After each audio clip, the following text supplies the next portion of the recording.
normativo y protección de datos. El doctor Rucci es miembro del Instituto de Derecho Informático, es máster en Derecho a Nuevas Tecnologías de Informática Jurídicas de la Universidad de Bolonia, es abogado egresado de la Universidad Nacional de La Plata y docente. Hola. Bueno, gracias doctor Del Blanco. Lo mío va a ser tan interesante como lo de Federico, porque voy a hablar de leyes, pero bueno, voy a tratar de hacer una pincelada general de todo aquello que tiene que ver con el cumplimiento de datos personales, la ley de protección de datos personales.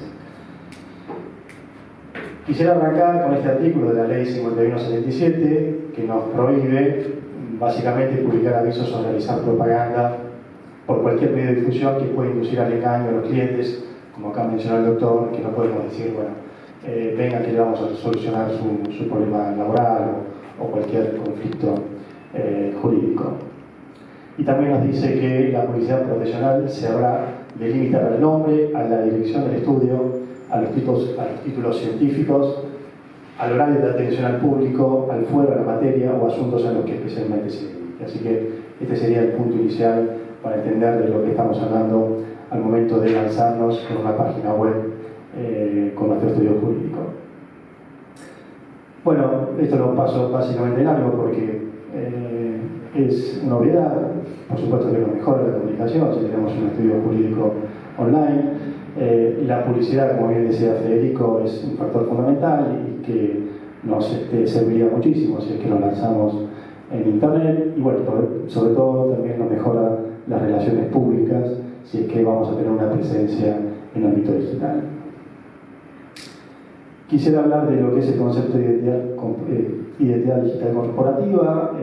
Toda la información que tenemos sobre nuestro estudio jurídico es puesta en Internet, todo lo que sea datos, imágenes, registros, noticias, comentarios, que conforman una descripción de dicha organización en el plano digital. Eso es lo que nos va a identificar a nuestro estudio jurídico cuando nos lancemos en el ámbito online. Y esto a su vez se complementa con lo que es la reputación online. Me salió cortado, mi computadora me salió cortado, que es la valoración alcanzada por una empresa derivada del uso o del no uso o del mal uso de las posibilidades que ofrece Internet. ¿Por qué es importante reputación e identidad digital? Bueno, es importante porque puede afectar alguna cuestión que ahora vamos a ver al derecho al honor o al derecho a la imagen. Y como estudios jurídicos nos podemos ver afectados en ese plano. ¿Cuáles son los riesgos en la gestión de la identidad digital y la reputación online? ¿Esto no se puede ensayar? ¿Está anotado ahí? Bueno.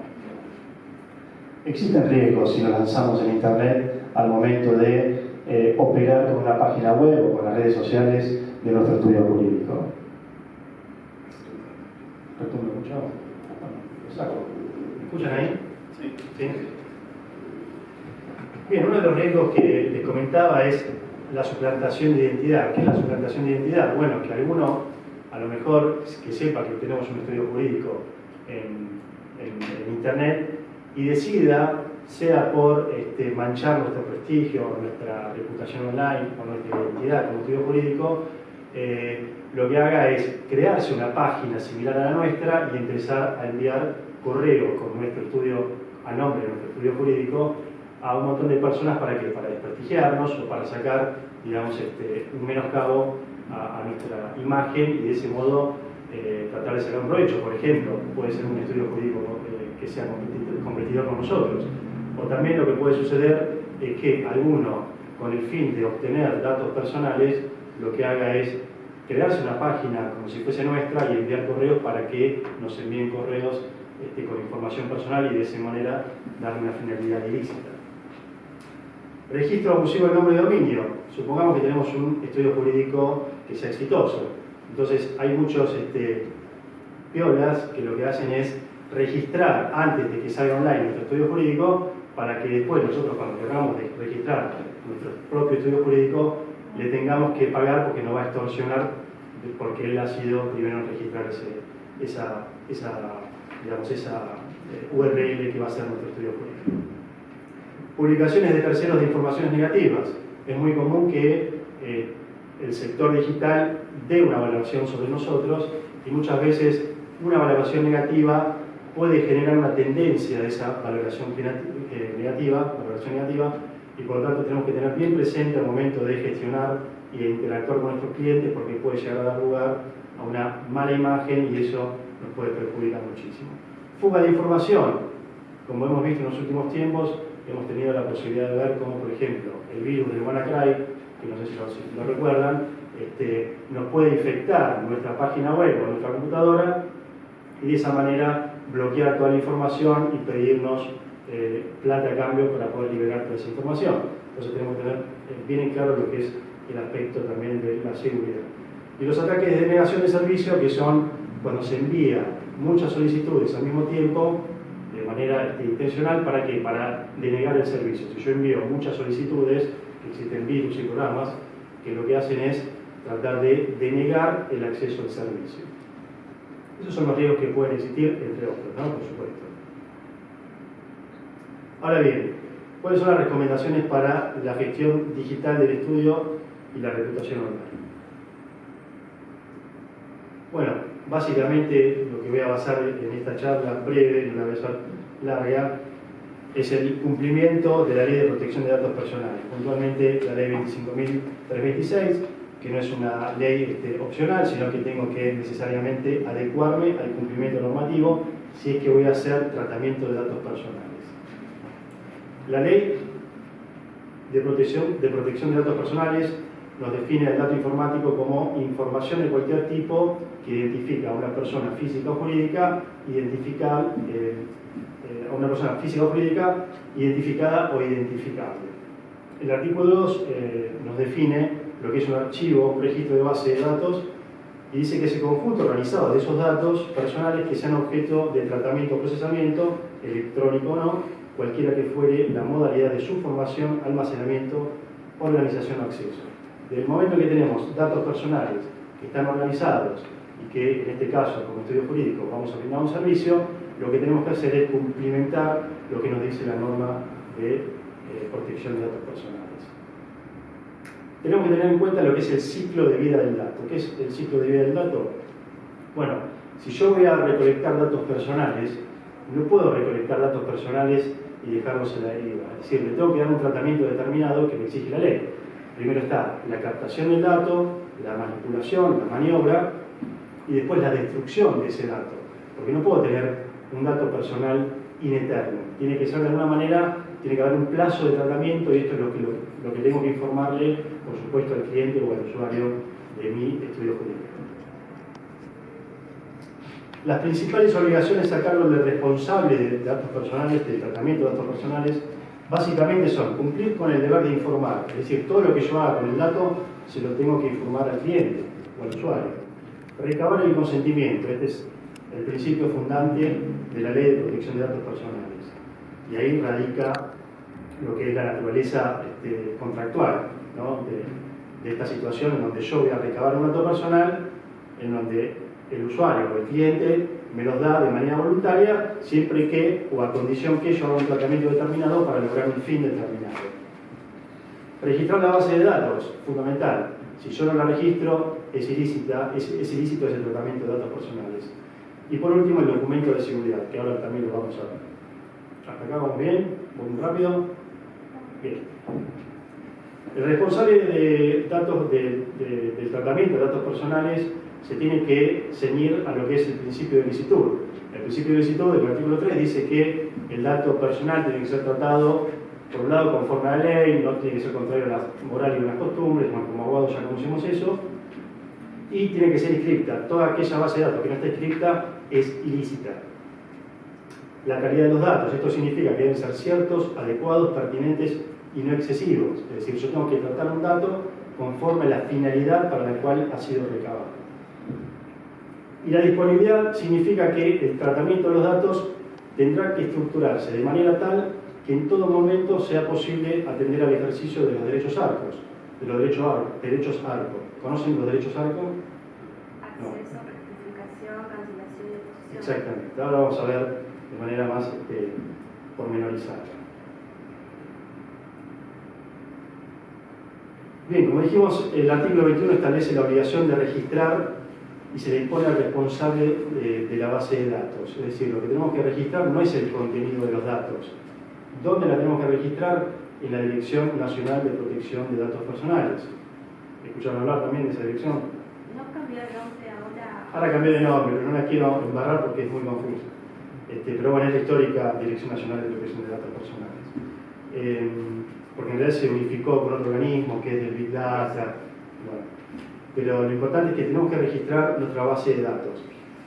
No tenemos que registrar el contenido, insisto, no el contenido, sino lo que sería el layout. El layout es una especie de captura de pantalla que me va a identificar cómo está organizada esa página de datos y si de alguna manera eso lo que va a determinar después la Dirección Nacional de Protección de Datos Personales es si está conforme a la protección de datos o no.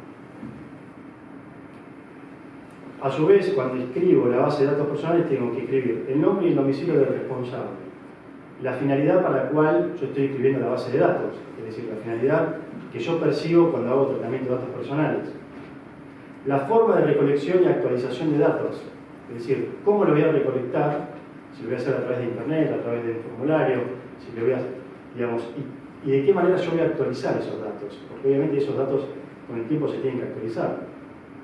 Los medios utilizados para garantizar la seguridad de los datos. Es fundamental decirle a la Dirección Nacional de Protección de Datos qué medios yo me voy a utilizar para poder cumplir con la normativa de la seguridad, que también es importante. El tiempo de conservación de datos, es decir, después de un determinado tiempo yo tengo que eliminar esos datos. Bueno, ¿cuál es el tiempo que yo voy a utilizar para hacer ese tratamiento de datos y poder cumplir con el objetivo? La forma y las condiciones en que las personas pueden acceder a los datos referidos a ellas y los procedimientos a realizar para la rectificación o actualización de datos. Y esto también es importante porque la Ley de Protección de Datos se basa fundamentalmente en dos derechos de importancia, que son el derecho a la privacidad, que todos conocemos, y el derecho a la autodeterminación informativa.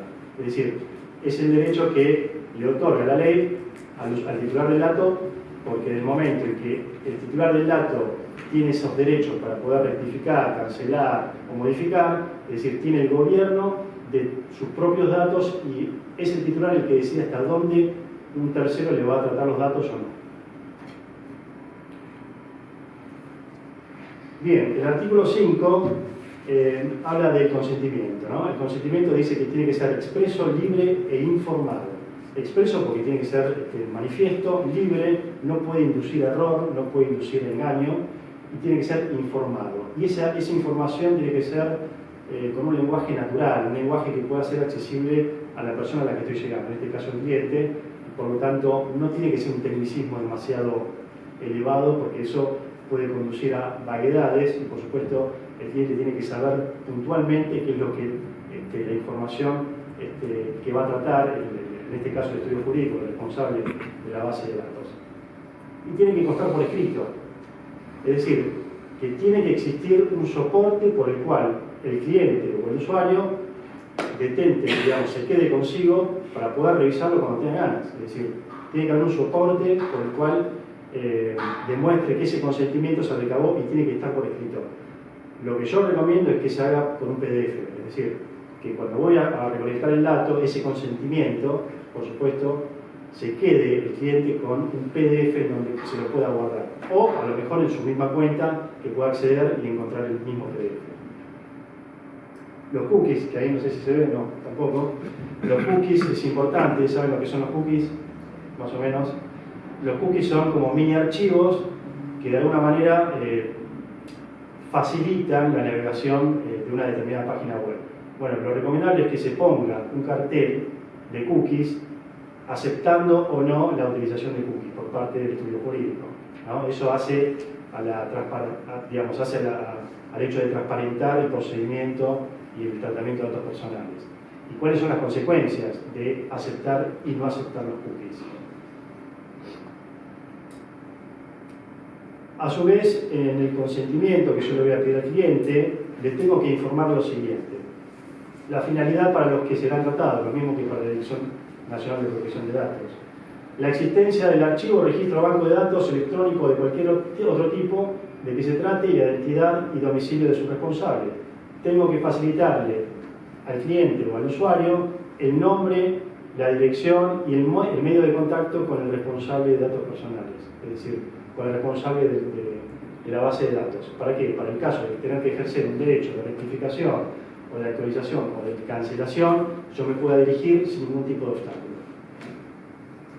El carácter obligatorio o facultativo de las respuestas al cuestionario al que se le proponga. Es decir, al momento que yo le voy a pedir el dato personal porque tengo que cumplir con la finalidad, le tengo que decir, si me respondes esto, es esta consecuencia. El carácter obligatorio de esta información es importante y el facultativo es esta. Bueno, las consecuencias de una y otra se las tengo que informar y transmitir al cliente. Las consecuencias de proporcionar los datos, de la negativa a hacerlo o de la inexactitud de los mismos. La posibilidad del interesado de ejercer los derechos de acceso, rectificación y supresión de los datos. Perdón. Sí. Lo de las cookies, como ejemplo. Ahora empezaron a aparecer páginas donde aparece un cartel que dice que la página quiere rastrear dónde estoy y de qué ciudad soy, que va a usar cookies para eso, si acepto o no acepto. Que eso antes no aparecía, el año pasado no estaba apareciendo. Sí. Ahora cada vez más es más común que aparezca un cartel grande aceptando que yo diga o ceda información a través de las cookies para que sepan desde dónde me estoy comunicando. Está bien, por eso es importante que quien va a hacer ese tratamiento de datos personales, en este caso el estudio jurídico, comunico primero qué son las cookies. Es decir, que no pongan acepto o no las cookies, que sepa que el cliente qué son las cookies, cuáles son las consecuencias de aceptar y cuáles son las consecuencias de no aceptar. La consecuencia de no aceptar pues, que va a ser mucho más lento, ¿no? Y la consecuencia de aceptar es que, bueno, que se van a meter los mini archivos o esos mini microbios adentro de la computadora para poder mejorar la experiencia de navegar. Siempre informar lo que le estoy pidiendo, en este caso, al usuario. Los derechos altos, como bien decía acá la colega, son el derecho de acceso, de rectificación, de cancelación y de oposición. El de acceso es el de la persona o el cliente o el usuario, cada vez que tenga ganas de decir, bueno, quiero saber qué datos están tratando, porque yo tengo consentimiento, pero quiero saber qué es lo que están haciendo con mis propios datos.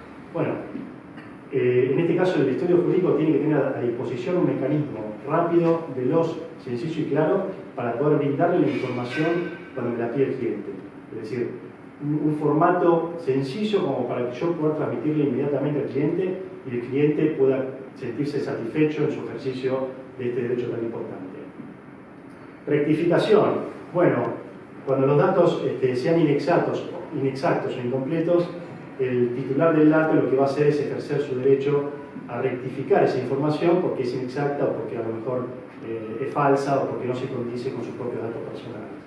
El de cancelación, cuando te posibilita cancelar el uso de tus datos personales proporcionados a particulares, a negocios, en este caso el estudio jurídico, cuando ya no sea necesario. Supongamos que tengo una relación con el estudio jurídico, me llevaron adelante un juicio o un asesoramiento legal, se terminó esa relación, yo ya no quiero que mis datos estén más en poder del estudio jurídico, no quiero tener más una cuenta, no quiero que sepan más nada de mí.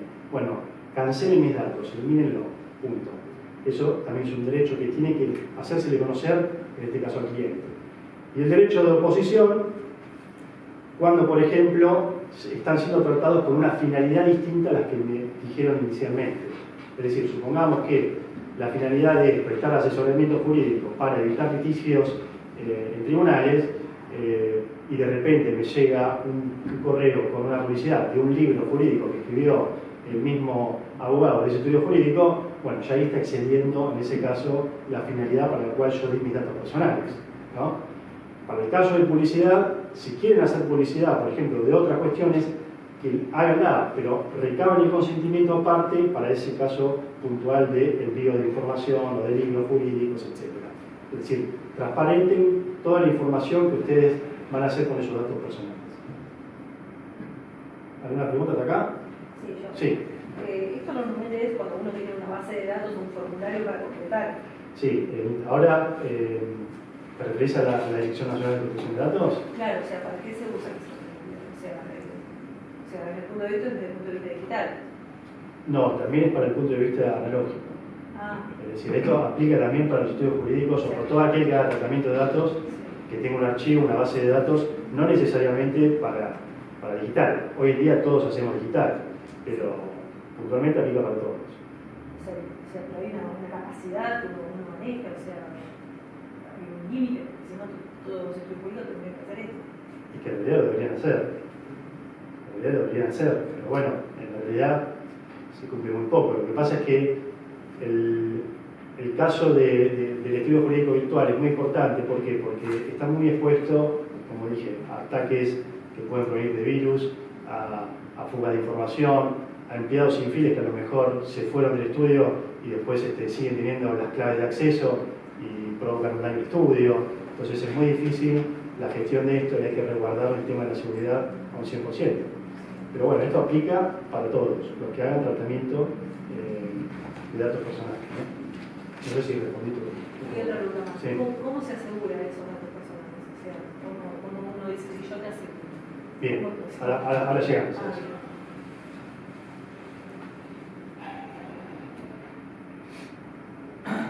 Seguridad de los datos. Bien. Como sabía que podía llegar a ser aburrida, yo meto muchos colores como para levantar el ánimo, ¿no? Bien, el artículo 9 de la Ley de Protección de Datos Personales nos dice que el responsable o usuario del archivo de datos debe adoptar las medidas técnicas y organizativas que resulten necesarias para garantizar la seguridad y confidencialidad de los datos personales, de modo de evitar su adulteración, pérdida, consulta o tratamiento no autorizado. Desde el punto de vista informático, lo que es la seguridad del dato se basa en estos tres pilares fundamentales que están abajo, que es la confidencialidad, la integridad y la disponibilidad, ¿no? La confidencialidad, que solamente el autorizado sea el que tenga la posibilidad de acceder al dato. La integridad, que no sea adulterado, que no sea quebrado, que no sea robado. Y la disponibilidad, que esté siempre disponible para el que esté autorizado a ingresar esos datos. Esta es una obligación que se le impone al responsable de la protección de datos personales. En este caso, el responsable va a ser el que designe el estudio jurídico.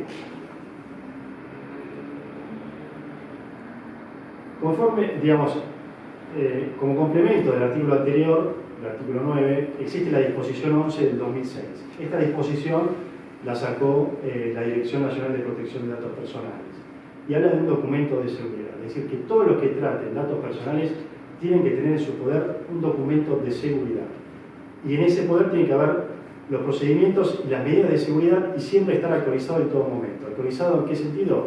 Bueno, actualizado conforme al estado actual de la técnica. Es decir, si hay un nuevo virus que salió el ransomware o el WannaCry, como vimos hace poquito, bueno, tengo que contratar un servicio antivirus que pueda combatir ese virus tan potente. Establece tres niveles de seguridad, este documento de seguridad, esta disposición, que son nivel de seguridad básico, medio y crítico. ¿Conforme a qué? Bueno, conforme a la exposición de datos y al riesgo que pueda crearse con esa exposición de los datos que estamos tratando, ¿no? La recomendación que se hace, obviamente, en el caso del tratamiento de datos personales de un estudio jurídico, ¿cuál va a ser? ¿Qué nivel de seguridad vamos a tener en cuenta? Medio crítico. Yo diría crítico, ¿no? Porque estamos tratando datos que son, en algunos casos, sensibles. Por ahí al formulario de contacto podemos darle un tratamiento y cuando es cliente darle otro.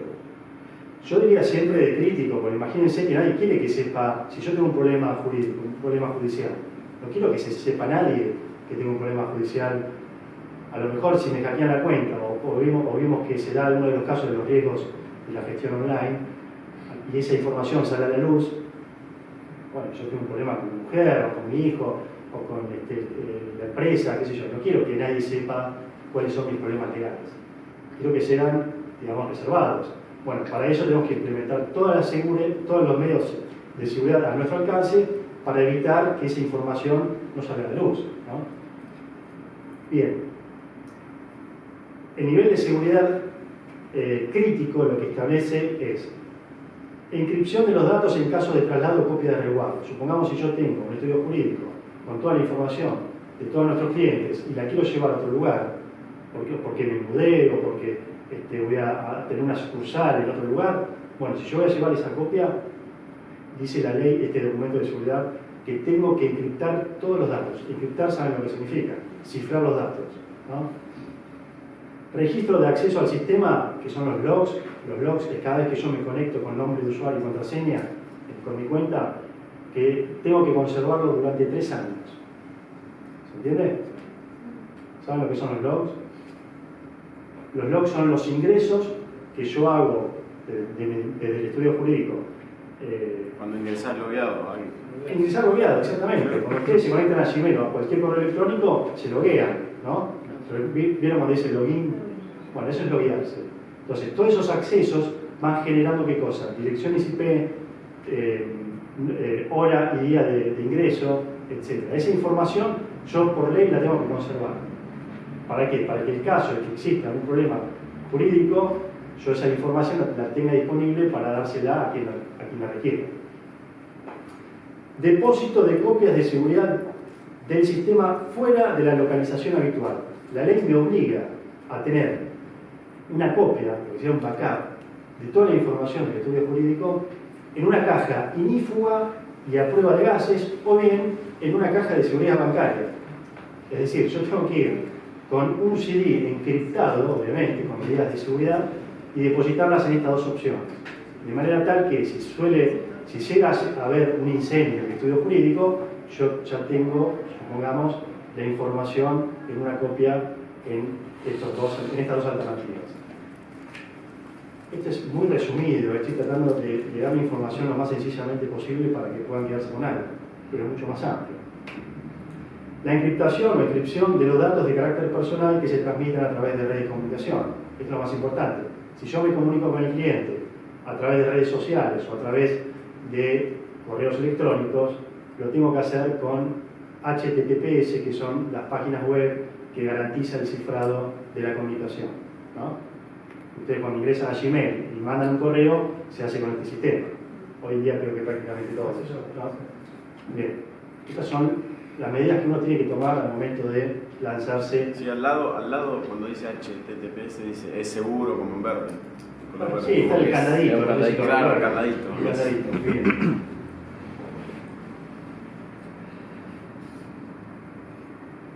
¿Conocen las normas ISO? Sí. ¿No? Bueno, las normas ISO son un estándar de seguridad que lo que hace es determinar un estándar de seguridad que me va a ayudar a determinar cuál es el grado de seguridad que yo tengo y si efectivamente está en condiciones de operar en términos seguros en Internet. Entonces, en todo el mundo existen organismos certificadores que me van a hacer una auditoría. Por supuesto que esto es pago, yo tengo que contratar a un tercero, un organismo certificador, para que me diga si la página web que yo tengo en mi estudio jurídico es viable, es segura o no. Entonces se hace una auditoría y a partir de allí me dice, bueno, estas medidas de seguridad son buenas, estas no, te falta implementar las otras. ¿Esto por qué es importante? No es obligatorio el tema de las ISO, pero es recomendable, porque al momento de establecer responsabilidad, si yo no tengo las medidas seguras para operar como estudio jurídico online, a mí el juez me va a reventar. ¿Por qué? Porque me va a decir, bueno, ¿qué medidas de seguridad implementaste? Bueno, yo implementé esta y esta. Bueno, esta es una más y es muy buena.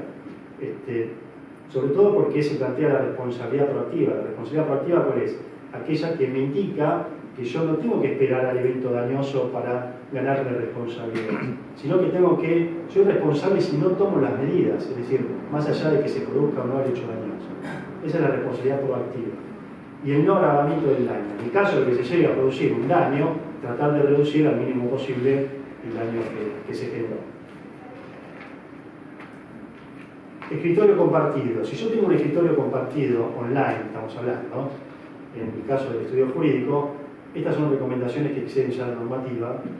Jerarquización de accesos, es decir, si yo tengo un estudio que está conformado por empleados administrativos, por un abogado junior, por un abogado senior y por otra persona que a lo mejor no es abogado, bueno, no tengamos accesos todos a lo mismo. Tratemos de evitar, digamos, por capas de información, de acuerdo a la pertinencia, el acceso conforme a la profesión que uno tenga, conforme a la importancia de lo que va a tratar. Autorizaciones de escritura. Si yo hago un escrito jurídico y quiero que lo revise el otro abogado, bueno, que lo revise el otro, o sobrescriba un solo abogado, no que sobrescriban todos los abogados del estudio jurídico. Control